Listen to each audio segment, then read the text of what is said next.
This call is now being recorded.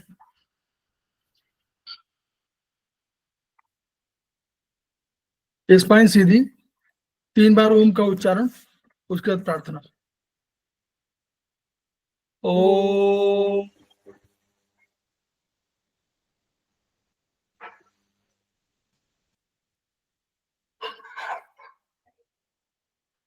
ओम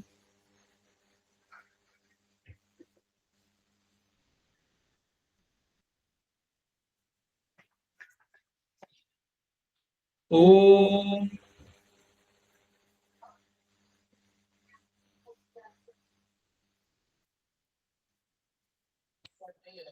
वह शक्ति हमें दो दयानिधे, कर्तव्य मार्ग पर डट जाए, पर सेवा पर उपकार में हम निज जीवन सफल बना जाए। वह शक्ति हमें दो दयानिधे, कर्तव्य मार्ग पर डट जाए। हम दीन दुखी निबलों विकलों के सेवक बन संताप भरे, जो है बिछड़े भूले भटके, उनको तारे खुद तर जाए। वह शक्ति हमें दो दयानिधे, कर्तव्य मार्ग पर डट जाए। चलिए द्वेष दंभ पाखंड झूठ अन्याय से निश दिन दूर रहे, जीवन हो शुद्ध सरल अपना, शुच प्रेम सुधारस बरसाए। वह शक्ति हमें दो दयानिधे, कर्तव्य मार्ग पर डट जाए। निज आन मान मर्यादा का प्रभु ध्यान रहे, अभिमान रहे, जिस देव भूमि में जन्म लिया, बलिदान उसी पर हो जाए। वह शक्ति हमें दो दयानिधे, कर्तव्य मार्ग पर डट जाए। पर सेवा पर उपकार में हम निज जीवन सफल बना जाए।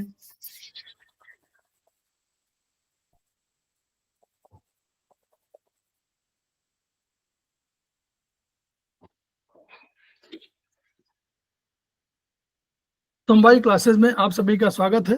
हमारे बीच में श्रीमती वर्षा श्रीवास्तव, उपाध्यक्ष समवाई फाउंडेशन उपस्थित है, उनका स्वागत है।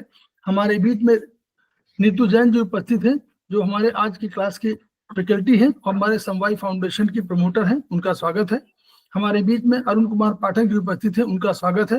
हमारे बीच में संजय सिन्हा जी उपस्थित हैं, उनका स्वागत है। हमारे बीच में सत्यवती कुकरेती जी उपस्थित हैं, सीनियर थेरेपिस्ट हैं, उनका स्वागत है। हमारे बीच में संजय कुमार जी उपस्थित हैं, उनका स्वागत है। हमारे बीच में प्रभजीत कौर जी उपस्थित है, उनका स्वागत है। हमारे बीच में रीता गांधी जी उपस्थित हैं, उनका स्वागत है। हमारे बीच में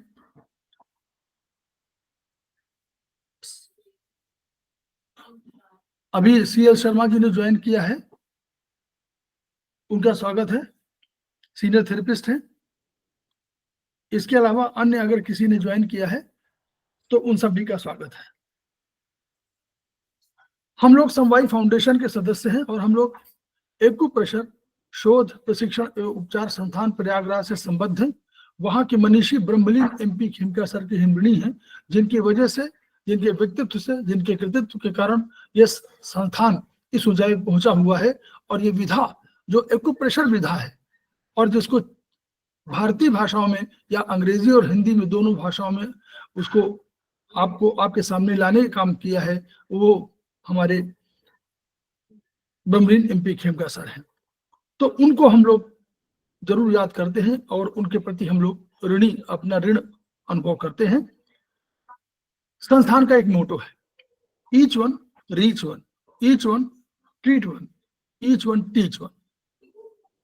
उसी को आपके माध्यम से जन जन जागरण अभियान के तहत पूरे विश्व में हमारा सपना है और हमें विश्वास है कि विधा जो अपेक्षाकृत कम खर्चीली है उसका लाभ केवल आपको ही नहीं मिलेगा, आपके घर के परिवारों सदस्यों, आस पड़ोस, इष्ट मित्र, बंधु बांधवों को ही नहीं मिलेगा, बल्कि समस्त पीड़ित मानवता को मिलेगा। इसी विचार के साथ हम लोग आज की क्लास की शुरुआत कर रहे हैं। हम पुनः नीतू जैन जी का स्वागत कर रहे हैं, और उन्होंने जो कल शुरुआत किया था ट्रेटाइस 3 में, उसमें आज आगे जेडी मेरिडियन और ओआर मेरिडियन, जिसका हल्का सा जिक्र उन्होंने किया था, उस पर वो आज चर्चा करेंगे। इस बीच में हमारे बीच में सुशील कुमार जी ने ज्वाइन कर लिया है, वो समवाय फाउंडेशन के प्रमोटर हैं, उनका स्वागत है। और भी एक ज्वाइन किया हुआ है, तो मैं उनका भी स्वागत कर रहा हूं। पुनः नीतू जैन जी का स्वागत और मैं शेयर कर दे रहा हूं। सर्वप्रथम सर को मेरा प्रणाम और सभी साथियों को मेरा नमस्ते। और आज हम हमारे ट्रेटाइस 3 के दूसरी टिश्यू मेरिडियन, ओआर मेरिडियन और एक हम JD meridian, joint degeneration meridian, उस पर थोड़ा सा हम जानेंगे, समझेंगे हम। तो हम ओआर से स्टार्ट करते हैं आज हमारा। तो ओआर मेरिडियन का पूरा नाम है ऑर्गन डिजनरेशन वेसल, या इसे हम पेरेन्काइमल डिजनरेशन भी कहते हैं और एपिथेलियल डिजनरेशन भी कहते हैं और इसे डीप लिम्फ मेरिडियन भी कहते हैं। तो हम सबसे पहले इनके बारे में जानेंगे कि इनके नाम इस तरह से क्यों दिए गए हैं। तो डीप लिम्फ मेरिडियन, तो हम अभी आगे की क्लास में हम जब लिम्फ मेरिडियन पढ़ेंगे तो हम उसमें जानेंगे कि लिम्फ मेरिडियन के 2 पार्ट होते हैं, एक तो सुपरफिशियल और एक डीप लिम्फ। तो जो सुपरफिशियल पार्ट है वो लिम्फ मेरिडियन कवर करता है और जो डीप लिम्फ पार्ट है वो ऑर्गन डिजनरेशन वेसल कवर करता है। तो पेरेन्काइमल डिजनरेशन मेरिडियन इसे क्यों कहते हैं, तो हम उसके ऊपर थोड़ा सा ध्यान देंगे कि पेरेन्काइमा डिजनरेशन का मतलब हमने कल जाना था कि जब हम थक जाते हैं उसको रिकवर करते हैं, फीवर होता है तो भी हम रिकवर करते हैं, कट होता है तो अगर सही होते हैं तो उसका मतलब नया क्रिएशन हो रहा है, तो वो जनरेशन कहलाता है। लेकिन यदि जनरेशन नहीं हो तो उसको डीजनरेशन कहते हैं। वहाँ जो टूट-फूट हुई है, वो ठीक नहीं हुई है, नुकसान हो गया है और नुकसान अगर पैरेन्काइमा में हुआ तो हम उसे ओआर मेरिडियन से ठीक करेंगे। उसके लिए हम ओआर मेरिडियन यूज़ करेंगे। तो पैरेन्काइमा क्या होता है? पैरेन्काइमा हमारे शरीर का वो हिस्सा है जो बेसिकली कुछ पैराइटल जो पर्टिकुलर ऑर्गन्स को बनाता है, जैसे कि ग्लैंड्स को जो बनाता है वो पैरेन्काइमा बनाता है। तो जितनी भी हमारी ग्लैंड्स हैं वो पैरेन्काइमा के द्वारा बनती हैं। और इसका डेफिनेशन एक ये भी हम दे सकते हैं कि जो भी फंक्शनल एक्टिविटी होती है किसी भी ऑर्गन की, वो पैरेन्काइमा से परफॉर्म होती है। या इसे हम एक डेफिनेशन में इस तरह से लिख सकते हैं, it refers to the functional element of an organ. Plants में जो सॉफ्ट टिश्यू बनते हैं, तो ये सिर्फ एक नॉलेज के लिए है कि पैरेन्काइमा हम किसे कहते हैं। जो प्लांट्स में जो सॉफ्ट टिश्यू होते हैं, वो पैरेन्काइमा कहलाते हैं। बॉडी के जिस भी हिस्से में जो भी फंक्शनल एक्टिविटी हो रही है, वहाँ जो भी टिश्यू मिलते हैं, वो पैरेन्काइमा कहलाते हैं। तो इस तरह से हम पैरेन्काइमा को समझा। अब हम इसका दूसरा नाम है एपिथेलियल डिजनरेशन। तो एपिथेलियल डिजनरेशन क्या होता है? एपिथेलियल का मतलब है कवरिंग। कवरिंग का मतलब होता है जब हम कुछ भी, जैसे कि हमें याद होगा कि जब अगर हमने प्रैक्टिकल किए हैं बचपन में, तो हम हमारे यहाँ से एक टिश्यू निकालते थे लिप्स से और उसको स्लाइड पर रखते थे। तो वो एक उसकी त्वचा का एक लिप्स का अंदर का एक आवरण है वो। तो इसी तरह से जब हम हाथ को अगर रब करेंगे तो बहुत सारे सेल्स झड़ेंगे, हमें पता भी नहीं चलता है इतने सारे सेल्स झड़ेंगे। तो वो एपिथेलियम कहलाते हैं। तो एक्सटर्नली और इंटरनली जो ऑर्गन्स कवर होते हैं मेम्ब्रेन से, जिस मेम्ब्रेन से एक्सटर्नली बाहर के ऑर्गन और अंदर के ऑर्गन कवर होते हैं, तो वो जो कवरिंग होती है वो एपिथेलियल कहलाती है।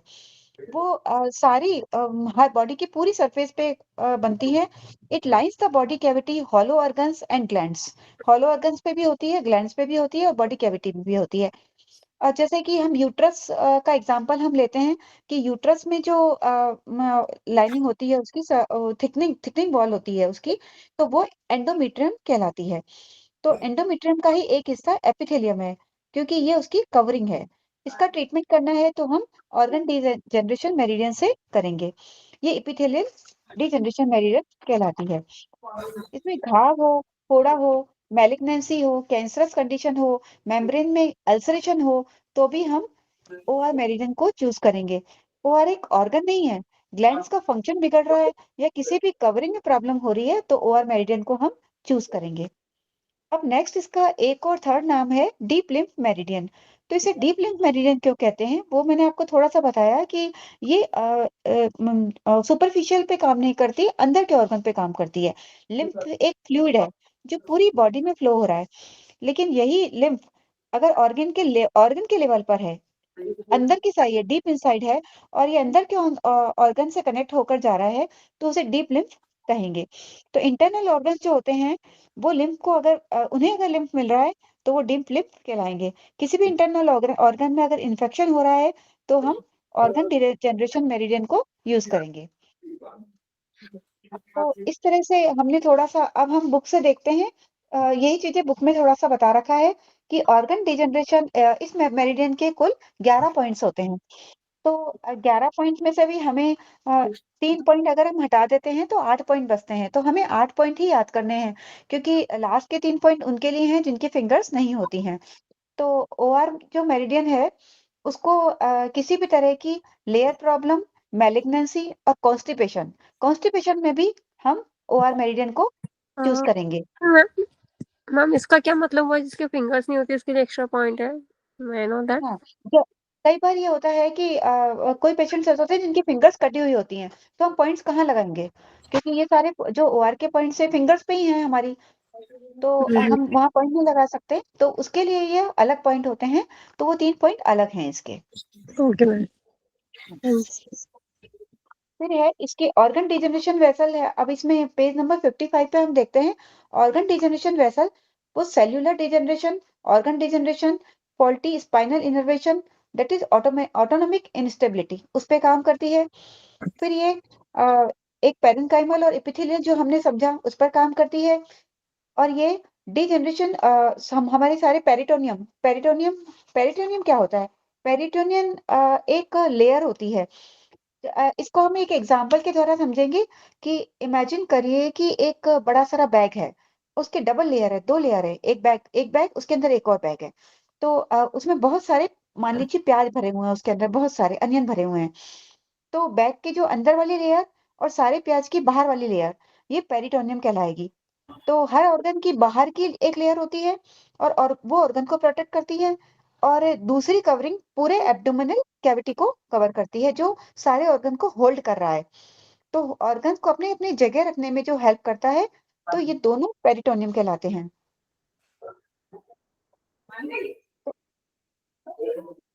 एक ऑर्गन के पास होती है और दूसरी ऑर्गन से दूर होती है, लेकिन दोनों मेम्ब्रेन सेम कवरिंग है। इसे ट्रीट हम करने के लिए और ऑर्गन डिजनरेशन ओआर मेरिडियन को हम यूज करेंगे। तो पेरिटोनियम, अच्छा एक और इसकी खासियत है पेरिटोनियम की कवरिंग की, कि ये कहीं से कटी फटी नहीं होती है कि एक वहां से बाहर से कवर कर रही है और ऑर्गन को अलग से कवर कर रही है। एक ही कवर है जो पूरे एब्डोमिनल कैविटी को भी कवर कर रही है, और वही लाइनिंग रूट पर से हर एक ऑर्गन को भी कवर कर रही है। ऐसा नहीं है कि वो अलग है वो अलग है, वो सेम कवरिंग है जो सारे कंटिन्यूस उसको मेम्ब्रेन है जो सब एब्डोमिनल कैविटी को और ऑर्गन को सबको एक साथ कवर कर रही है। तो इस बाहर की जो लेयर है उसको हम पेराइटल लेयर कहते हैं, और जो अंदर की लेयर है उसको हम विसरल लेयर कहते हैं। तो विसरल जो होती है वो अंदर के ऑर्गन्स को कवर करती है, और पेराइटल एब्डोमिनल कैविटी को कवर करती है। इसके अलावा एक है इसमें, ये कैंसर क्षय का उपचार करती है। अगर कैंसर हमें फ्यूचर में होने वाला हो, मान लीजिए कैंसर हमारे पास जो पेशेंट आते हैं वो थर्ड या फोर्थ उनकी जब स्टेट होती है तब आने लगते हैं। तो अगर फर्स्ट या सेकंड स्टेट में आ जाएँ तो हम या फिर पहले ही हम कैंसर होने वाला है तो उस वो भी हम ओआर मेरिडियन को देख के बता सकते हैं कि उसे कैंसर होने वाला है, तो वो ट्रीट हम ओआर मेरिडियन से कर सकते हैं। फिर इसके बाद में ये मेरिडियन डीप लिम्फ सिस्टम ये हमने समझा, उस पर काम करती है। फिर ये गाँठें हो जाती हैं जगह-जगह हमारे कैंसर की गाँठें हो जाती हैं डिजनरेशन से, उस पर भी काम करती है। और एक इसमें आगे एक आएगा प्लूरा। तो हम प्लूरा को भी पहले समझ लेते हैं कि प्लूरा क्या होता है। तो हमने सबने किसी का खुला हुआ है शायद।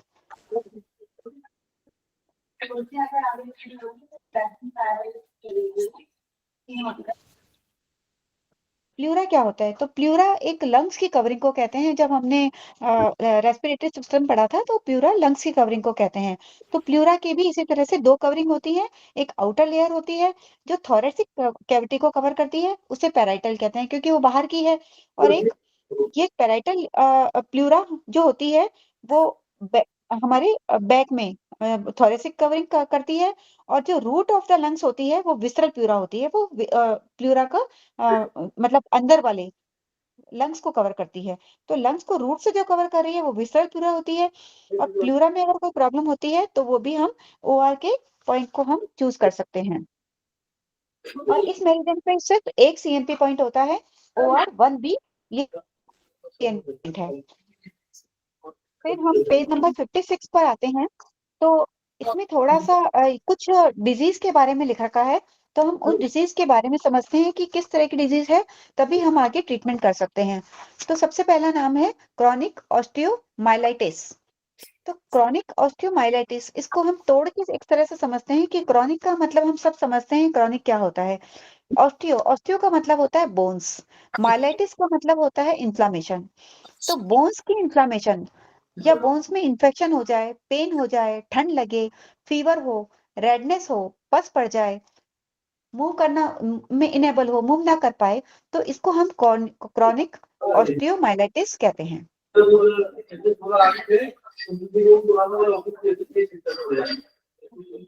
सेकंड पॉइंट है हमारा एम्पाइमा। ये एम्फाइमा नहीं है, एम्पाइमा है। तो एम्पाइमा क्या होता है? एम्पाइमा होता है कलेक्शन ऑफ पस इन प्लूरल कैविटी। मतलब अगर हमारी प्लूरल कैविटी में पस पड़ जाए, पस इकट्ठा हो जाए, इसे पायोथेरोक्स भी कहते हैं। पायोथेरोक्स भी इसे कहते हैं, इसका दूसरा नाम होता है पायोथेरेक्स। और एम्पाइमा भी इसे हम कहते हैं। तो ये एक बीमारी का नाम है, इसे हम ओआर मेरिडियन से ट्रीट करेंगे। थर्ड है हमारी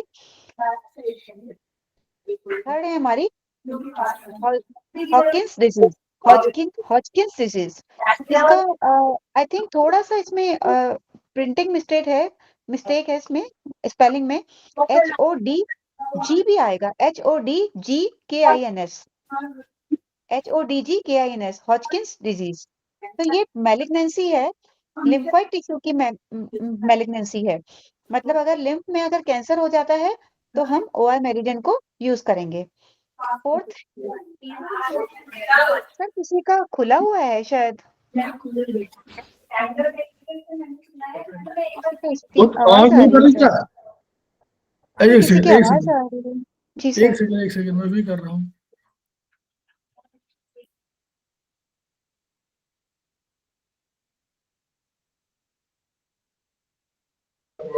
जी सर। मैम हॉजकिंस कौन सी बीमारी है? हॉजकिंस एक लिम्फ में कैंसर की बीमारी है। अगर लिम्फ में कैंसर हो जाता है, लिम्फोइड जो टिश्यू होते हैं हमारे, उसमें अगर कैंसर हो जाता है तो उसे हॉजकिंस डिजीज कहते हैं। फोर्थ पॉइंट है हमारा मल्टीपल माइलोमेटोसिस। मल्टीपल माइलोमेटोसिस बोन मैरो से रिलेटेड डिजीज होती है ये। तो बोन मैरो मतलब एक तो हम पता है बोन मैरो से हम तुरंत हमारे दिमाग में आता है कि ब्लड का। तो अगर एनीमिया बोन मैरो का कैंसर हो जाए तो इस बीमारी का इससे रिलेट करते हैं हम कि बोन मैरो में कैंसर हो जाए। तो सिम्टम्स क्या होते हैं? एनीमिया। अगर एनीमिया किसी को है तो किसी भी मतलब एनीमिया तो बहुत लोगों को हो जाता है, लेकिन एनीमिया को हम ठीक कर सकते हैं। लेकिन एनीमिया हम हर तरह की हमने ट्रीटमेंट ले लिया, लेकिन एनीमिया अगर ठीक ही नहीं हो रहा है तो उसे हम बोन मैरो कैंसर देखेंगे। ये बहुत सारे एरियाज को इफेक्ट करता है।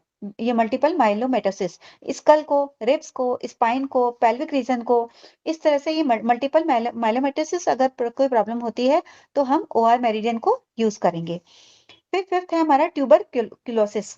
तो ट्यूबरक्लोसिस जनरली हम देखते हैं कि मॉल न्यूट्रिशन, हम सोचते हैं कि मॉल न्यूट्रिशन जिनको होता है वो टीबी हो जाता है, जैसे कि मूवीज वगैरह में दिखाते हैं, लेकिन ऐसा नहीं है। ये ट्यूबरक्लोसिस एक बैक्टीरिया की प्रॉब्लम होती है, इन्फेक्शन होता है, इन्फेक्शनल डिजीज होती है। तो ये ट्यूबरक्लोसिस भी हम ओआर मेरिडियन से ट्रीट करते हैं। फिर है रूमेटाइड अर्थराइटिस। ये जॉइंट की प्रॉब्लम है जो हम सब समझते हैं, इसमें फीवर हो जाता है और एजिंग इफेक्ट से भी ये होती है, तो रूमेटाइड अर्थराइटिस है, इसे हम ओआर से ट्रीट करेंगे। फिर है अथेरोमा। अथेरोमा आर्टराइज में डिजनरेशन होता है। आर्टरीज में जब हमारे डिजनरेशन होता है तो वो उसे एथेरोमा कहते हैं। एथेरोमा एक कारण है, कॉज है, डिपोजिशन है। वो मतलब कहीं पर हमारे आर्टरीज में जो डिपोजिशन होता है उसको अथेरोमा कहते हैं, और जो कंडीशन होती है वो आर्टेरियल स्क्लेरोसिस होती है। तो इसे हम एडी मेरिडियन भी ट्रीट करेंगे। हम जो हम आगे पढ़ेंगे हमारी एलर्जी डिजनरेशन मेरिडियन, तो उसके साथ साथ हम इसमें ओआर मेरिडियन को भी हम देंगे साथ में। फिर है हमारा 10th पॉइंट है ग्लोमेरुलस। ग्लोमेरुलस हम सब जानते हैं किडनी से रिलेटेड है। तो जो नेफ्रॉन है, नेफ्रॉन से रिलेटेड होता है। नेफ्रॉन में जो ग्लोमेरुलस होता है तो उसमें अगर डिजनरेशन हो जाए, नेफ्रॉन में डिजनरेशन चालू हो जाए, तो हम समझ सकते हैं ग्लोमेरुलस हमारा क्या काम करता है। ग्लोमेरुलस हमारा छानने का काम करता है, हम फिल्ट्रेशन का काम करता है, ब्लड छानने का काम करता है। तो अगर वो कम छानेगा तो यूरिन भी कम बनेगा। तो अगर यूरिन कम बन रहा है तो हम समझ सकते हैं कि ग्लोमेरुलस की प्रॉब्लम है, तो उसे भी हम ओआर मेरिडियन को यूज करेंगे। ट्यूब्यूल्स। ट्यूब्यूल्स हम जानते हैं कि किडनी की ही जो पीसीटी और डीसीटी ट्यूब्यूल्स होते हैं। तो ट्यूब्यूल भी क्या करता है, ट्यूब्यूल का क्या काम होता है, एब्जॉर्प्शन का काम होता है। तो जब छन के आता है तो वो एब्जॉर्ब करता है, तो सिर्फ 1% यूरिन ही बाहर जाता है, बाकी यूरिन एब्जॉर्ब होके वापस बॉडी में अपनी अपनी जगह पे चले जाता है। तो अगर एब्जॉर्प्शन और कम हो जाएगा तो रीएब्जॉर्प्शन ना होगा, तो फिर हम ओआर मेरिडियन काम में लेंगे इसके लिए।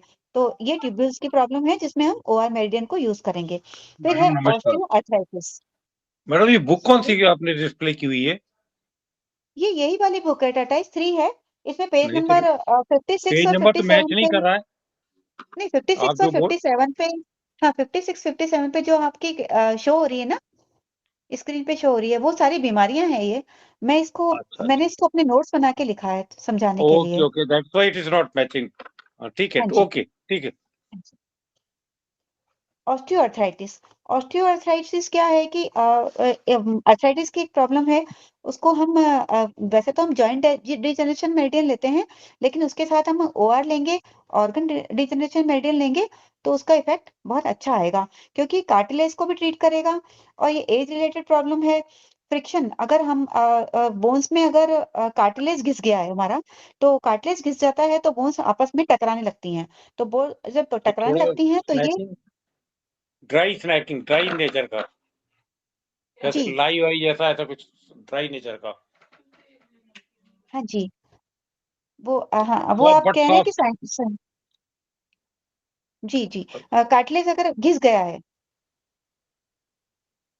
तो बोन्स आपस में टकराएँगी और ऑस्टियोआर्थराइटिस की प्रॉब्लम हो जाएगी। तो उसके लिए हम ओआर मेरिडियन को काम में लेंगे। तो इस तरह से हम 14 है लाइपोडियल डिजनरेशन। ये होता है कि अगर फैट डिपोज़िशन हो गया सेल के अंदर, तो उसे लाइपोइडल डिजनरेशन कहते हैं। इसके लिए भी हम ओआर मेरिडियन को यूज़ करेंगे। फिर 13 है एल्ब्यूमिनस डिजनरेशन।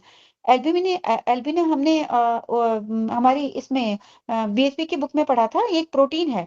तो प्रोटीन डिपोजिशन अगर कहीं पर होने लग जाता है, तो उसे भी हम ओआर मेरिडियन से ट्रीट करेंगे।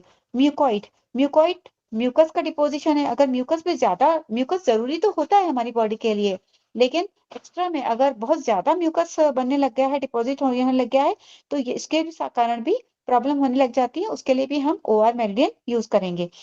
17 पॉइंट है हमारा पॉली आर्ट्राइटिस नोडोसा। इसको पैन बोलते हैं, पॉली आर्ट्राइटिस नोडोसा। ये बहुत रेयर डिजीज होती है, बहुत ज्यादा नहीं मिलती है। ये ब्लड वेसल्स के कारण होती है। इसके कारण ब्लड वेसल्स इन्फ्लामेशन हो जाती है और इसमें नर्व्स इफेक्टेड होती हैं, इंटेस्टाइनल ट्रैक्ट इफेक्ट होता है, हार्ट और जॉइंट्स ये सब इसमें इफेक्ट होने लग जाते हैं। तो अगर हम OR पॉइंट को सही से यूज करते हैं तो डीजनरेशन तो स्टॉप हो ही जाएगा। और 18 नंबर का है डिसएमिनेटेड ल्यूपस एरिथेमेटोसिस। ये ल्यूपस होता है, स्प्रेड ऑल ओवर बॉडी। एक पूरी बॉडी में ल्यूपस फैला हुआ होता है। जैसे खेमका सर की कई बुक्स में हमने देखा भी है कि बटरफ्लाई मार्क्स हो जाते हैं। मैंने पिक्चर्स में देखा है, एक्चुअली मैं शो नहीं कर सकती। जैसे फेस पे बटरफ्लाई मार्क्स हो जाते हैं तो उसको कहते हैं ल्यूपस फेस पे या कहीं पे। लेकिन इस तरह के मार्क्स अगर बटरफ्लाई वाले मार्क्स पूरी बॉडी पे इकट्ठे हो रहे हैं तो ये वाली बीमारी हम OR मेरिडियन से ट्रीट करेंगे। फिर 19 नंबर है डिफ्यूज स्क्लेरोडर्मा। डिफ्यूज मतलब फैला हुआ और स्क्लेरोडर्मा, स्क्लेरो मतलब हार्ड हो जाना और डर्मा, डर्मा का मतलब होता है स्किन। डर्मा से हम समझ सकते हैं स्किन से रिलेटेड है डर्मा शब्द। तो डर्मा मीन्स स्किन और स्क्लेरा मीन्स हार्ड। अगर कहीं से स्किन हार्ड हो रही है मीन्स ऐसा नहीं है कि जहां से स्किन हार्ड है वही हम देखेंगे। जैसे हमारी नीचे फुट में तो हमारी स्किन हार्ड होती है, वो नहीं। अगर जैसे यहाँ पर हमारी स्किन कहीं हार्ड हो रही है, जो हमारी सॉफ्ट स्किन कहीं हार्ड हो रही है तो उसे हम डिफ्यूज स्क्लेरोडर्मा कहेंगे। तो ये ऑटोइम्यून डिजीज है तो उसमें खुद की बॉडी ही खुद को ही इफेक्ट कर डालेगी। ये स्किन के अलावा कहीं और भी किसी ऑर्गन में भी हो सकती है। तो इस तरह से हमने देखा कि 19 पॉइंट्स हमने देखे। फिर इसके बाद में 20th पॉइंट है रूमेटिक फीवर। ये हम जानते हैं कि रूमेटॉइड अर्थराइटिस होता है तो रूमेटिक फीवर हो जाता है। फिर है रिडक्शन इन ब्लड सप्लाई और टू स्प्लीन और kidney by the capillary and arteriole due to hyaline degeneration. ये भी ब्लड सप्लाई हमारी डिस्टर्ब हो जाती है स्प्लीन और किडनी को कैपिलरीज के द्वारा। तो इस तरह से ये जो बीमारी है इसमें भी हम OR मेरिडियन यूज करते हैं। फिर प्रोस्टेटिक एनलार्जमेंट, प्रोस्टेट एनलार्ज हो जाता है तो उसका कैंसर होता है, उसके लिए हम OR मेरिडियन यूज करते हैं। Structure of urinary bladder, urinary bladder में अगर कोई प्रॉब्लम होती है तो भी हम OR मेरिडियन यूज करते हैं। कॉन्स्टिपेशन 24 नंबर है। तो कॉन्स्टिपेशन मैंने आपको पहले भी बताया था, कॉन्स्टिपेशन के लिए भी ये मेरिडियन हम, वैसे तो हमें लगता है OR मेरिडियन कॉन्स्टिपेशन के लिए कैसे काम करेगी, लेकिन और हम अगर इसका ट्रीट करेंगे तब हमें इसके रिजल्ट्स पता चलते हैं। कॉन्स्टिपेशन पर भी ये मेरिडियन काम करती है। रेक्टम में अगर कैंसर हो जाता है, मैलिग्नेंसी इन रेक्टम, तो भी ये मेरिडियन काम करती है। माउथ में, टंग में, जॉ में, थ्रोट में मैलिग्नेंसी होती है तो भी हम OR मेरिडियन यूज करेंगे। ब्रेस्ट कैंसर के लिए भी हम OR मेरिडियन यूज करेंगे। तो इस तरह से हमने देखा है कि अगर हम OR के सही पॉइंट्स यूज करेंगे तो डिजनरेशन स्टॉप तो हो ही जाएगा।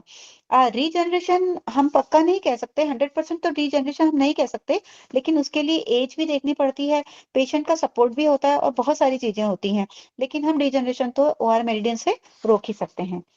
इसके बाद हम नेक्स्ट हम आते हैं इसके पॉइंट्स पे। तो OR मेरिडियन में हमारे 11 पॉइंट्स हैं, उसमें से हम मैंने आपको बताया था 8 पॉइंट्स जो हमारे काम के हैं, 8 पॉइंट्स हैं और 3 पॉइंट्स रिपीटेड हैं।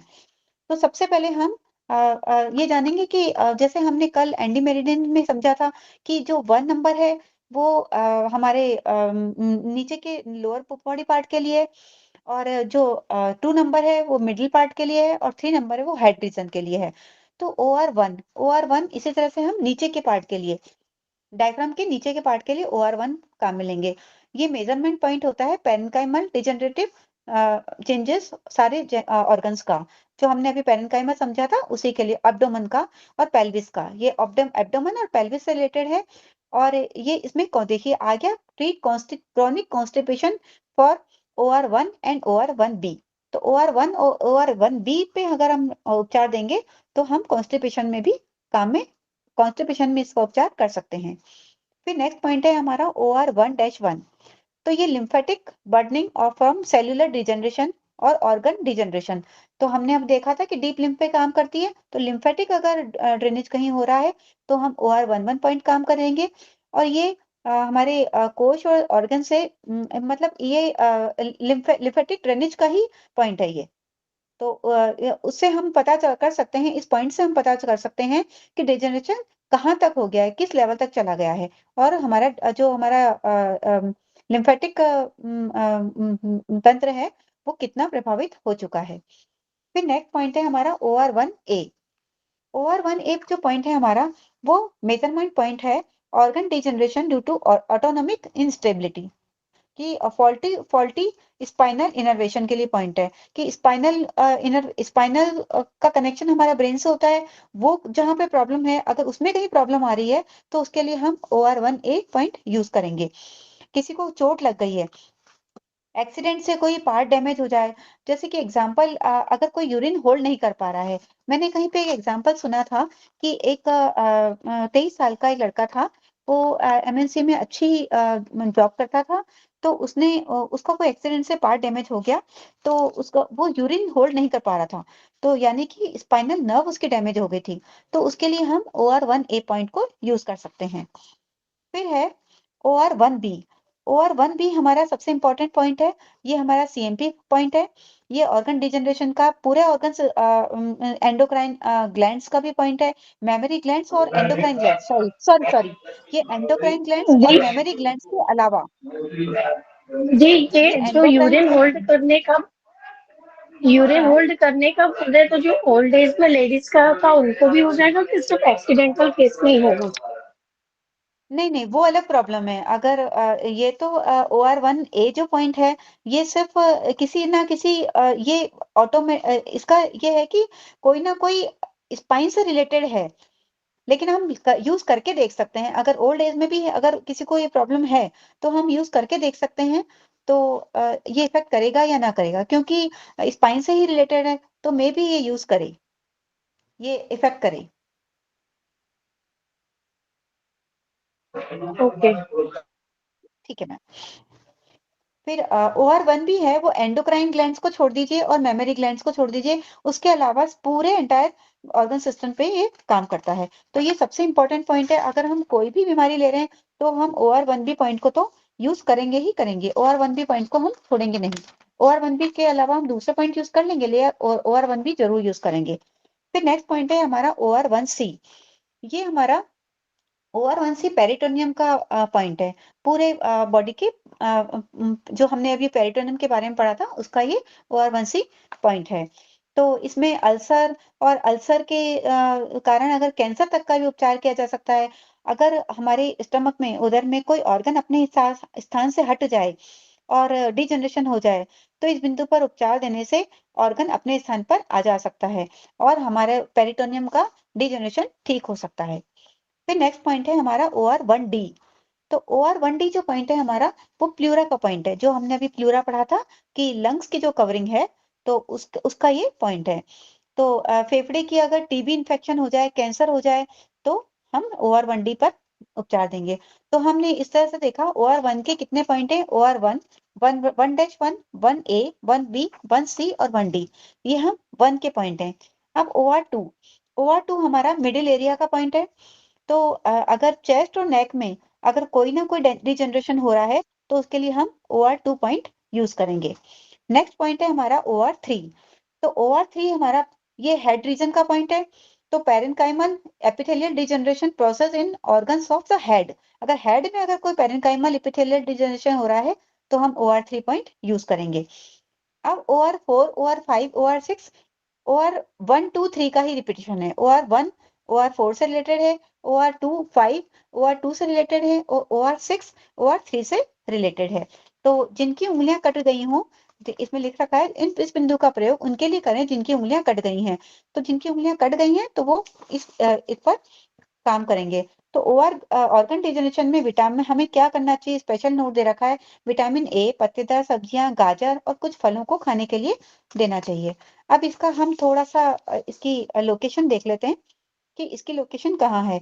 तो रिंग फिंगर में रेडियल साइड, रेडियल जो हमारी रिंग फिंगर है उसमें रेडियल साइड इसकी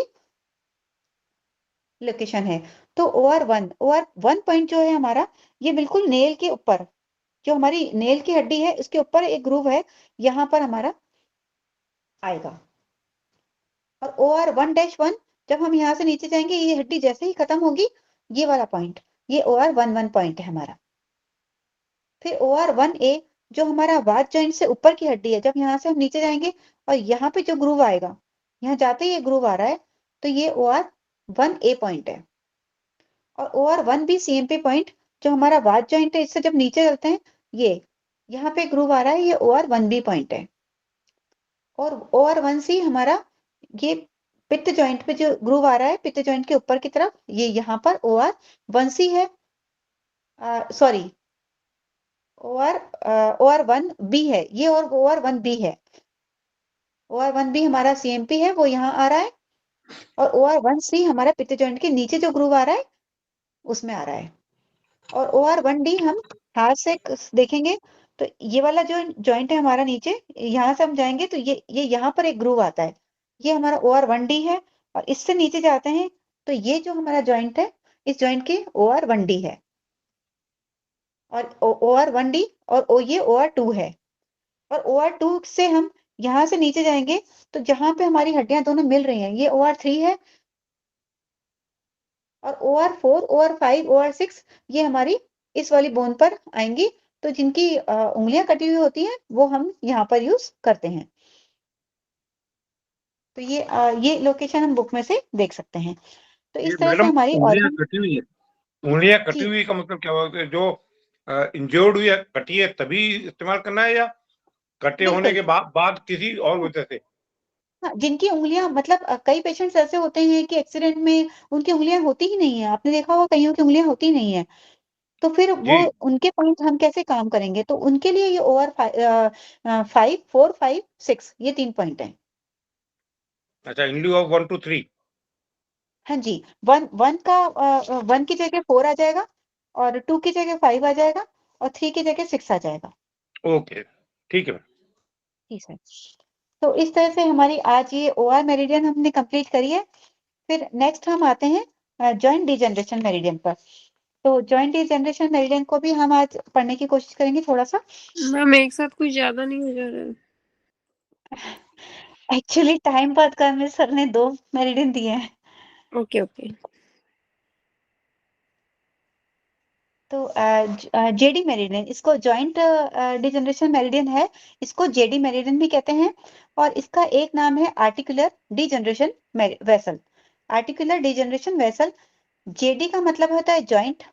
जॉइंट का क्या मतलब होता है? जॉइंट का ही मतलब होता है आर्टिकुलर सरफेस। तो इसलिए इसका नाम आर्टिकुलर डिजनरेशन वेसल भी हम कहते हैं। तो वो सरफेस या एरिया जहाँ पे दो बोन्स मिलती हैं, दो बोन जॉइंट होती है, वो जॉइंट कहलाता है। तो अब हम थोड़ा सा पहले जॉइंट्स के बारे में समझेंगे कि जॉइंट्स कितने प्रकार के होते हैं, कितने तरह के होते हैं, और उनके अलग अलग क्या नाम है। तो जॉइंट हमेशा 3 तरह के होते हैं। अगर आप नोट करना चाहें तो कर सकते हैं, या फिर बाद में रिकॉर्डिंग होगी तो सुन के आप रिकॉर्ड कर सकते हैं, नोट कर सकते हैं। तो 3 तरह के जॉइंट्स हैं।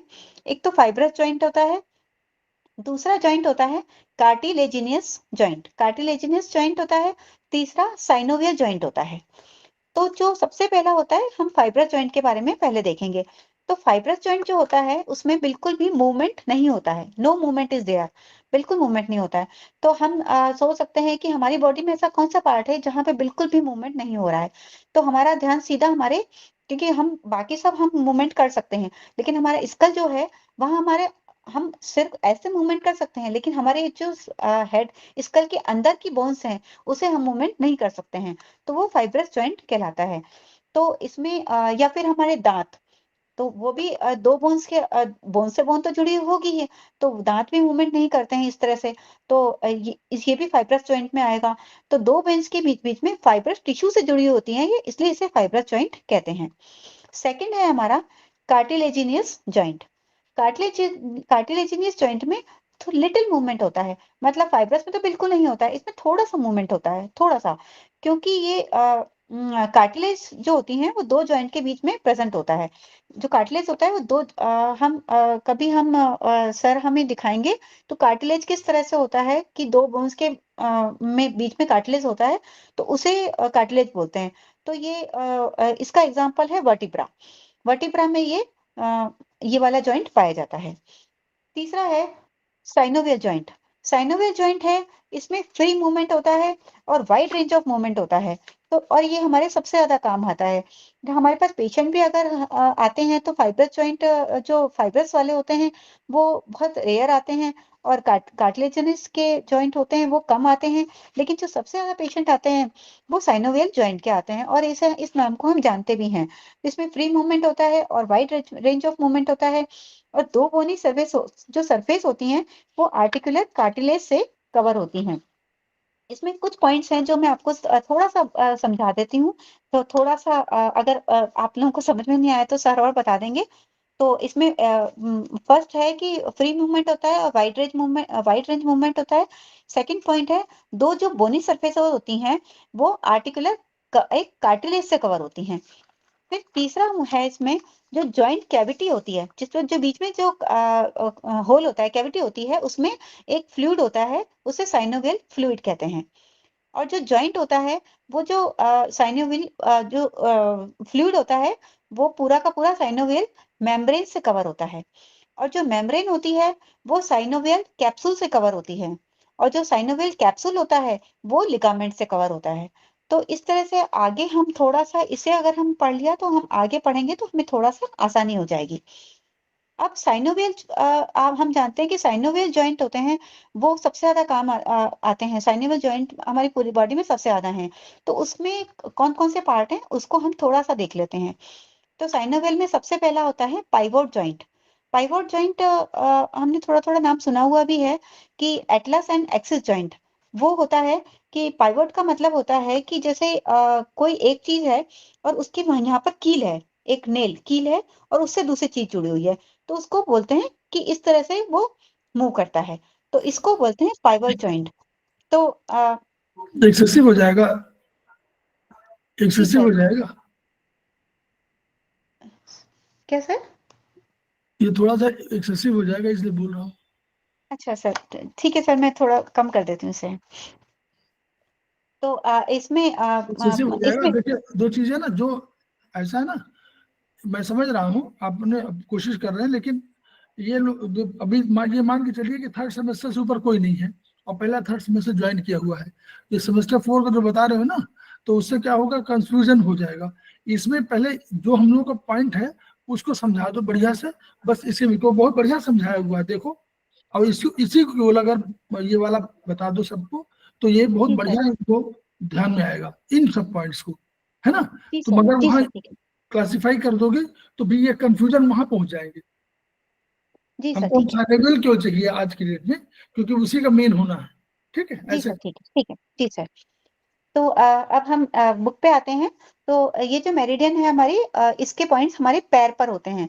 तो पैर पे हम सेकंड टो मतलब हमारे थंब के पास वाला, थंब को हम फर्स्ट टो बोलेंगे, उसके पास वाली फिंगर को सेकंड टो, फिर थर्ड टो, फिर फोर्थ टो, फिर फाइव टो। इस तरह से हम देखेंगे। मैम ये तो सेकंड पेज टो कौन से पे आए, कौन से पेज पे आए मैम?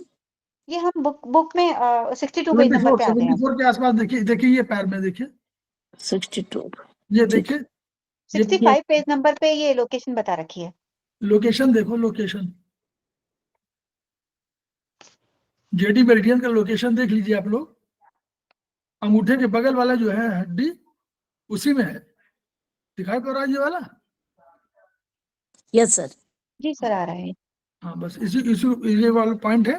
पहले ये पॉइंट दिखा दो, फिर उसके बाद तब बुद्धिस्ट। जी सर। तो ये सेकंड टो जो हमारी है, इसमें हम इस साइड में थंब के साइड में ये हमारे पॉइंट्स आते हैं। अब हम पेज नंबर 62 पे आते हैं। तो ये जो टिबियल साइड से शुरू होकर पाँव के डोर्सम तक जाती है। इसमें 7 पॉइंट्स होते हैं और बायलैटरल होती है। अब हम इसके बारे में, जॉइंट्स के बारे में पढ़ लेते हैं कि ये मेरिडियन शरीर के बहुत सारे विभिन्न भागों के जोड़ों के डीजनरेशन पर ट्रीट करती है। तो ये हमारे जॉइंट्स के अपर और लोअर एक्सट्रीमिटीज के जॉइंट्स पर काम करेगी। पेल्विक ग्रिडल, पेल्विक ग्रिडल क्या होता है? हमारा एक जो हिप्स वाला एरिया होता है, वहां पर एक सर्कल की तरह से एक बोन होती है। तो वहां पे हमारा पूरा बॉडी हमारी रखी हुई होती है। ऐसा तो होता नहीं है कि हम चल रहे हैं और हमारी बॉडी गिर गई हो, तो वो उससे उसके कारण जुड़ी हुई होती है। तो ये हमारा जॉइंट होता है पेल्विक जॉइंट, पेल्विक ग्रिडल बोलते हैं इसको। ग्रिडल मतलब सर्कल एक, तो उससे जुड़ी हुई होती है। फिर है all vertebras of spine, spine के हम जानते हैं स्पाइन के सारे वर्टिब्रास से जॉइंट होते हैं। फिर शोल्डर, शोल्डर ग्रिडल होती है। शोल्डर ग्रिडल भी जैसे हम यहाँ हाथ लगाते हैं, हमारी ये क्लेविकल बोन है, तो क्लेविकल बोन ये हमारे पीछे लग जाती है, तो ये भी ग्रिडल होती है पूरी पूरी चारों तरफ, जिसमें हमारा पूरा का पूरा स्ट्रक्चर इससे कनेक्टेड होता है। तो इस यहाँ पे भी ये काम करती है। शोल्डर शोल्डर जॉइंट जो हमारे शोल्डर जॉइंट है, ये इससे काम करते हैं। सर्वाइकल की प्रथम वर्टिब्रा के जोड़ एटलस, सर्वाइकल का जो फर्स्ट वर्टिब्रा C1 है, उसे हम एटलस बोलते हैं, तो वो वहां पर ये काम करती है। फिर है टेम्पोरो मैंडिबुलर जॉइंट, इसे हम TMJ भी बोलते हैं। TMJ मतलब कि जैसे कि जो हमारे कान के ऊपर जो ये टेम्पोरल एरिया होता है, ये वाला एरिया, और हमारे एक हमारे जॉ का ये बोन होती है। तो एक तो अपर जॉ की होती है, एक लोअर जॉ की होती है। तो अपर जॉ की जो बोन होती है उसको हम मैक्सिला बोलते हैं, और लोअर जॉ की बोन को हम मैंडिबल बोलते हैं। तो मैंडिबल बोन से ये यहाँ से जुड़ी हुई होती है, तो इसे हम टेम्पोरो मैंडिबुलर जॉइंट बोलते हैं यहाँ पर। ये दिखाई फिर नहीं आता है पड़ते हैं, आपको दिखाई नहीं पड़ते हैं, आपको लगता नहीं है, लेकिन ऐसी स्विचिंग हुई है, ऐसी सिलाई की गई है, ईश्वर ने किया है कि ये दिखाई नहीं पड़ते हैं, लेकिन है ये सब जॉइंट्स है। जी जी सर। ठीक। जब हम हमारा मुंह हिलाते हैं तो हम हमारे अपर जॉ को नहीं हिला पाते ज्यादा, सबसे ज्यादा हम बात करते हैं, खाते हैं, तो लोअर जॉ हिलता है। तो यहाँ से हम हमारा ये जॉइंट होता है, ये मैंडिबुलर टेम्पोरो मैंडिबुलर जॉइंट कहलाता है। फिर जॉ जॉइंट हमारे जबड़ों का जोड़ होता है, ये होता है। फिर है joint of the occiput and head. Occiput मतलब ऑसिपिटल, जो हमारा ऑसिपिटल बोन होती है, सर के पीछे की हड्डी होती है वो, और C1, उन उन दोनों का जो जॉइंट होता है उसे हम बोलते हैं ऑसिपिट और हेड जॉइंट। तो ये हमारा होता है, मतलब हमारा स्कल का जो बेस होता है वो, और C1 जहां से जुड़ा हुआ होता है वो वाला जॉइंट होता है। फिर नेक्स्ट है जॉइंट्स ऑफ एटलांटो एक्सियलिस। एटलांटो एक्सियलिस मतलब कि जो जॉइंट्स ऑफ ऑसिपिट हेड है, ये एटलांटो ऑसिपिट कहलाता है। और ये नीचे वाला एटलांटो एक्सियलिस होता है, ये C1 और C2 को कवर करता है। तो जो ऊपर वाला है वो हम C1 मतलब हमारा जो ऑसिपिट, हमारा जो ये खत्म हो रहा है, हमारा ब्रेन का वाला नीचे का हिस्सा खत्म हो रहा है, बेस है, वहां से तो हम इसको हमने हमारे आयुर्वेद में देखा, तो हम फिंगर्स के जो हमारा हैंडबुक है उसमें C0 आ रहा है, फिंगर्स के जॉइंट पे आ रहा है, तो C0 C1 आ रहा है, तो उसे हम C0 और C1 उसके वहां से जो नर्व्स निकलती हैं उसका जॉइंट है। और जो एटलांटो एक्सियलिस है वो C1 और C2 के बीच का जॉइंट है, तो ये वाला जॉइंट भी इसमें आता है। फिर उसके बाद में आता है हमारा synovial membrane of all joints. तो ये जो साइनोवियल मेम्ब्रेन होती है उसको ट्रीट करता है। फिर है ये हमारी जोड़ों की, जो हमारे जॉइंट्स में कई बार एलर्जी हो जाती है, तो उसका भी ये मेरिडियन ट्रीट करती है। फिर है हमारा कि ये मेरिडियन जो अगर जोड़ों में, जॉइंट्स में हमारे कोई टॉक्सिक्स इकट्ठे हो गए हों तो उसको निकालने का काम भी जेडी मेरिडियन करती है। फिर ये हमारे रूमेटिज्म ऑफ जॉइंट, रूमेटिज्म का भी ट्रीटमेंट करती है। और इस मेरिडियन में सिर्फ एक ही कंट्रोल मेजरमेंट पॉइंट है, JD1B, ये एक कंट्रोल मेजरमेंट पॉइंट है। फिर है जॉइंट क्या होते हैं और साइनोवियल फ्लूइड क्या होता है। तो हम जॉइंट हम पढ़ चुके हैं। नॉर्मली आपको देखिए 1B वाले पॉइंट बहुत मिलते हैं, आप देखिएगा 1B जो है CMP पॉइंट बहुत मिलेंगे, इसको याद रखिए कि 1B बहुत मिलेगा आपको, ठीक है। तो ये ध्यान रखने की बात है कि CMP पॉइंट नॉर्मली 1B खूब मिलेगा। ऐसे चलिए, तो जॉइंट हम पढ़ चुके हैं कि दो जो हड्डियों के मिलन स्थान को जॉइंट कहते हैं, और ये जोड़ एक खास मेम्ब्रेन से घिरा रहता है, उसको साइनोवियल मेम्ब्रेन कहते हैं। साइनोवियल मेम्ब्रेन जो होती है उससे एक ये JD1B कंट्रोल मतलब पूरी जितनी भी बोन्स है सबके पेन को कंट्रोल करेगा। देखिए जॉइंट अगर जॉइंट में कहीं भी प्रॉब्लम होगी तो हम दूसरे पॉइंट को लेंगे, लेकिन JD1B हमारा CMP पॉइंट है, इस पॉइंट को लेना बहुत जरूरी है, ये पॉइंट हम लेंगे ही लेंगे। हाँ नहीं बता रहे, कंट्रोल मेजरमेंट पॉइंट का कंसेप्ट वही है, टेस्ट एंड ट्रीटमेंट पॉइंट, बस ये समझ लीजिए, ये टेस्ट पॉइंट भी है और ये ट्रीटमेंट का पॉइंट है, इसको जरूर करना है, बस ये समझ लीजिए, ठीक है। इसको यूज बहुत करिए, मतलब अगर कोई भी सर ऑर्गन में टेस्ट प्रॉब्लम हो, टेस्ट पॉइंट मतलब पहले पेशेंट को ये वाला पॉइंट दबा के पता करेंगे कि उसको पेन है कि नहीं।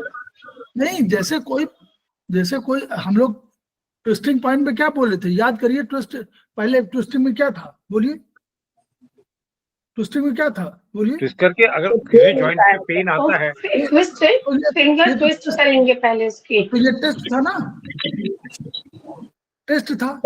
मैं याद करिए, पहले कहा था कि जी टेस्ट जी करिए और फिर उसी को दोबारा अगर दर्द हो रहा तो और ट्विस्ट करिए तो ठीक हो जाएगा, यही तो कह रहे थे उसमें।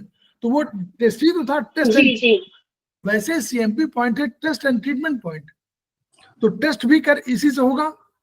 अगर मतलब यहाँ पेन है तो इसका मतलब कि ऑर्गन में प्रॉब्लम है, और फिर इसी को आप पॉइंट में लगा देंगे तो ट्रीटमेंट हो जाएगा। वो सर साइटिका में भी काम करेगा, सर साइटिका में भी काम करेगा। हाँ बिल्कुल, ज्वाइंट वाला नहीं, देखिए नर्व की नहीं है, अंतर समझिए। वो जहाँ साइटिका माने वो नर्व है, meridian. Sciatica is a nerve. ये कह रहा है अच्छा। ज्वाइंट की बात, जहां कभी ज्वाइंट होगा तो उनमें ये जरूर काम करेगा। अच्छा। साइटिका में करना है तो ज्वाइंट के साथ तो इसको ले लीजिए, नर्व वाले एनडी को ले लीजिए, जी। ठीक। सर ये जी। जॉइंट्स जो ये पेनफुल होता है तो इसमें मोस्टली सेडेट होता है। हाँ अगर शुरू में है तो मोस्टली सीडेट होगा, ओल्ड एज में टोन होगा। ओके। चलिए, एनर्जी अकॉर्डिंग टू एनर्जी, इसीलिए बार बार बोलते हैं अकॉर्डिंग टू एनर्जी। हाँ चलिए मैडम बोलिए। जी सर, जो जॉइंट होते हैं वो एक मेम्ब्रेन से घिरे होते हैं, इसको साइनोवियल मेम्ब्रेन कहते हैं। और साइनोवियल मेम्ब्रेन जो होती है उससे एक फ्लूइड सीक्रेट होता रहता है, उसे साइनोवियल फ्लूइड कहते हैं। और ये हड्डियों के जोड़ को चिकनाई देता है, उसको पोषण देता है। फिर है डीजनरेशन ऑफ आर्थराइटिस। ऑस्टियोआर्थराइटिस क्या होता है इसके बारे में हम थोड़ा सा पढ़ लेते हैं कि ये एज रिलेटेड होता है। एक तो ये जीवन के बाद के भाग में पुरुषों और महिलाओं में सामान्यतः पाया जाता है कि अगर 50 या 60 के एज के बाद में ये कॉमन है। फिर large joints are commonly affected. इसमें एक जॉइंट अफेक्टेड नहीं होता, एक जॉइंट के साथ साथ ज्यादातर तो एक जॉइंट इफेक्टेड होता है, लेकिन जो हिप जॉइंट होता है वो सबसे ज्यादा इफेक्टेड होता है।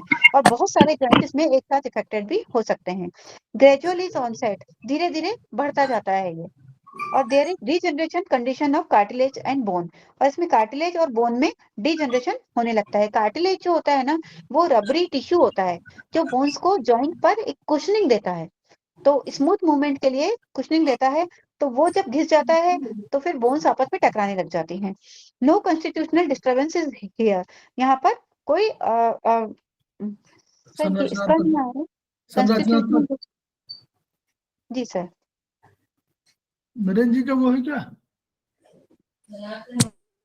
नेक्स्ट पॉइंट है there is no local inflammation. यहाँ पर इन्फ्लामेशन नहीं होती है, कोई सूजन नहीं होती है। और ये it is a muscular atrophy. ये मस्कुलर जो टिश्यूज होते हैं, मसल टिश्यू होते हैं, उसका उसमें लॉस होने लगता है।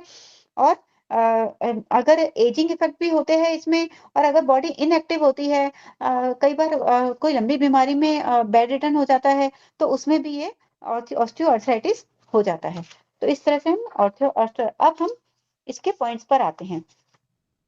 तो सबसे पहला पॉइंट है हमारा JD1। तो JD1 भी उसी तरह से हम देखेंगे कि 1 पॉइंट है वो हमारा डायफ्राम के नीचे का पॉइंट है। तो ये मेजरमेंट पॉइंट है जॉइंट्स और आर्टरीज का।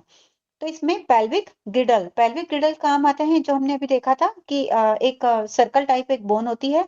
तो पेल्विक ग्रिडल जो होती है उसके 3 पार्ट होते हैं, इलियम, सैक्रम और इस्कियम। तो इसमें जो होता है ये एक तो लोअर एक्सट्रीमिटीज में काम करता है। थर्ड पॉइंट है हमारा सैक्रो इलियक जॉइंट। तो जो पेल्विक जॉइंट की 3 बोन होती हैं, उसमें एक सैक्रल और इलियक जॉइंट जो आपस में जुड़ती हैं, जहाँ से सैक्रल और इलियम जुड़ती हैं, उस जॉइंट को सैक्रो इलियक जॉइंट कहते हैं। तो वो इसमें वो उसके लिए हम JD1 पॉइंट यूज करेंगे। फिर नेक्स्ट पॉइंट है हमारा joints of lumbar vertebra. Lumbar नीचे का एरिया है इसमें, तो लंबर के लिए भी हम JD1 यूज करेंगे। सैक्रम के ऊपर स्पाइन होती है और नीचे कॉसिक्स होता है। इस तरह से जो नीचे का एरिया होता है उसके लिए हम JD1 पॉइंट को यूज करेंगे। फिर नेक्स्ट पॉइंट है हमारा JD1-1। ये मेजरमेंट पॉइंट होता है toxic irritation of the joint. जो हमारे अगर जॉइंट्स में कोई टॉक्सिन्स इकट्ठे हो जाते हैं, तो उसके लिए हम, जैसे यूरिक एसिड इकट्ठा हो जाए, तो इस तरह से हम JD1-1 पॉइंट को यूज करेंगे। नेक्स्ट पॉइंट है हमारा JD1A। ये हमारा मेजरमेंट पॉइंट है allergic irritation of the joints. जोड़ों में हमारे एलर्जी अगर हो जाती है तो हम JD1A पॉइंट को यूज करेंगे। JD1 भी हमारा बहुत इंपॉर्टेंट पॉइंट है। ये हमारा CMP पॉइंट है। और टेस्ट एंड ट्रीटमेंट जैसा कि सर ने बताया उसमें काम आता है। तो ये सारे जॉइंट्स का सारे जॉइंट्स को स्पाइनल वर्टिब्रा के लिए भी ये JD1 भी हम यूज करेंगे। तो ये शरीर रीढ़ के मन को सहित शरीर के सभी जोड़ों का नियंत्रक बिंदु है। तो हम JD1 भी पॉइंट को तो mainly अब कभी भी जब आप कोई जॉइंट में स्पाइनल वर्टिब्रा कोई जो है आपका कोई भी वर्टिब्रा की बात करें आप, चाहे सैक्रल हो चाहे थोरेसिक हो, तो जब भी स्पाइनल वर्टिब्रा की बात करें कोई ट्रीटमेंट करिए JD1 भी जरूर लगाइए। क्लियर? ऐसे इस तरह जोड़िए। JD1 भी आपको यूज करना है, चाहे आप ट्रीटमेंट आयुर्वेदिक में कर रहे हो किसी में कर रहे हो, लेकिन JD1 भी जरूर यूज करिए। स्पाइनल वर्टिब्रा का CMP of all joints including joints in the spinal vertebra, कोई भी जॉइंट हो शरीर का, कोई भी जॉइंट, कोई भी कह रहे हैं कोई भी, तो इसको आप जरूर यूज करिए। ठीक, आगे। ठीक है। नेक्स्ट पॉइंट है हमारा JD1C। JD1C हमारा साइनोवियल मेम्ब्रेन के मतलब हमारे सारे जॉइंट्स में साइनोवियल मेम्ब्रेन होता है, उसका मेजरमेंट पॉइंट है, तो इसे भी हम यूज करेंगे। फिर JD2 हमारा मिडिल पार्ट के लिए हो गया। तो ये मेजरमेंट पॉइंट हमारे जॉइंट्स आर्टिकुलर डिजनरेशन अगर हो रहा है तो JD2 को यूज करेंगे। जैसे कि हमारे शोल्डर अभी हमने देखा था कि शोल्डर में यहाँ क्लाविकल बोन में जो ग्रिडल होता है और आर्म्स होती है वो जॉइंट के लिए यूज करेंगे। फिर लोअर सर्वाइकल और थोरेटिकल वर्टिब्रा जॉइंट्स, मतलब अगर सर्वाइकल में हमारे जो लोअर सर्वाइकल है जैसे C4 से C7 और T1 से T12, मतलब C4 से लेके T12 तक हम JD2 को यूज करेंगे। और कंधे के जोड़ के लिए जो शोल्डर्स के जॉइंट्स के लिए यूज करेंगे और अपर एक्सट्रीमिटीज के जॉइंट्स के लिए भी हम JD2 पॉइंट को यूज करेंगे। फिर JD3 हमारा सर का पॉइंट है, हेड रीजन का पॉइंट है। तो JD3 को हम ये मेजरमेंट पॉइंट है हमारा जॉइंट्स और आर्टिकुलर डिजनरेशन इन, इसमें CV1 लिख रखा है सर, इसकी जगह C1 होगा ना, C1 और C2 होगा। हाँ, हाँ, ये थोड़ा मिसप्रिंटिंग है इसमें। ना वो वर्टिब्रा लिख दिया है ना, सर्वाइकल वर्टिब्रा 1। जी सर, तो C1 एटलस। Cervical vertebra 1। अच्छा, ठीक है सर। शॉर्ट जी फॉर्म। सर, जी सर, ठीक है। तो ये C1 जो है एटलस पॉइंट है और C2 हमारा एक्सिस पॉइंट है। तो सर्वाइकल 1 और सर्वाइकल 2 का जो जॉइंट है वहां पर JD3 काम करेगा। फिर हमने अभी पीछे पढ़ा था टेम्पोरो मैंडिबुलर जॉइंट, जो हमारा कान के ऊपर की और नीचे की जॉ से जो रिलेटेड बोन जॉइंट है, वो वाला TMJ जॉइंट ये काम करेगा। फिर अपर सर्वाइकल वर्टिब्रा जॉइंट जो C1 से C4 आते हैं, ऊपर का जो सर्वाइकल एरिया है उसके ऊपर ये काम करेगा। Joints of atlanto occipital joint, मतलब सर्वाइकल 1 जो C0 और C1 के बीच में जो नवजारी हैं उसके वहां पे जो जॉइंट है उसके लिए काम करेगा और हमारे जॉ के जॉइंट पर ये काम करेगा। फिर स्पेशल नोट इसमें लिख रखा है कि for problems of upper jaw joint, जो अपर जॉ जॉइंट होता है हमारा उसको हम बोलते हैं अपर जॉ जॉइंट को हम मैक्सिला बोलते हैं और लोअर जॉ को हम मैंडिबल बोलते हैं। तो अपर जॉ जॉइंट है उसके लिए हम JD3 तो काम में लेंगे ही, उसके साथ में हम TW23 भी काम लेंगे। तो TW23 पॉइंट जो हमारा है वो ट्रिपल वॉर्मर का लास्ट पॉइंट है और हमारी आंखों के दोनों तरफ यहाँ आता है, तो इस पॉइंट को भी हम यूज करेंगे। लोअर जॉ के लिए हम JD3 के साथ में ST2 पॉइंट लेंगे। ST2 हमारा आंखों के नीचे यहाँ बोन पर ये ST2 पॉइंट आता है, तो इस पॉइंट को हम यूज करेंगे तो हमें ज्यादा इफेक्टेड होगा। अब इसके पॉइंट्स की लोकेशन हम देख लेते हैं। तो एक बार सर दिखा दीजिए आप।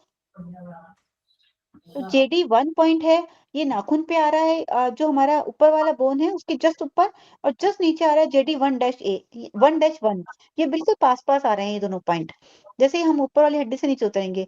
और उसके नीचे वाली पे आ रहा है JD1A। फिर उसके जो हमारा पित्त जॉइंट है उसके जस्ट ऊपर आ रहा है JD1B, जो हमारा CMP पॉइंट है। पित्त जॉइंट के नीचे आ रहा है JD1C और हमारा कफ जॉइंट के ऊपर आ रहा है JD2, कफ जॉइंट के नीचे आ रहा है हमारा JD3। और इसको ARD मतलब आर्टिकुलर डिजनरेशन मेरिडियन भी बोलते हैं। तो इसलिए जो नीचे जो नाम लिख रखे हैं ARD, वो इसलिए लिख रखे हैं, तो हम समझ सकते हैं कि इसको आर्टिकुलर डिजनरेशन मेरिडियन भी कहते हैं, इसलिए JD मेरिडियन की जगह इन्होंने ARD मेरिडियन का नाम लिख रखे हैं। तो इस तरह से आज हमने 2 मेरिडियन पढ़ी। तो इसको यूज करके हम हमारे ऑर्गन में अगर कोई डिजनरेशन है या जॉइंट में डिजनरेशन है तो उसे हम ट्रीट कर सकते हैं। Thank you so much. बहुत बढ़िया, गुड। बहुत बढ़िया समझाया, बहुत बढ़िया समझाया। बहुत एक्सटेंसिव पढ़ाया है, बहुत एक्सटेंसिव। बहुत मेहनत की आपने मैडम उसमें कि आपने काफी कुछ सर्च करके और फिर उसको पढ़ाया, तो अच्छा लगा बहुत ज्यादा।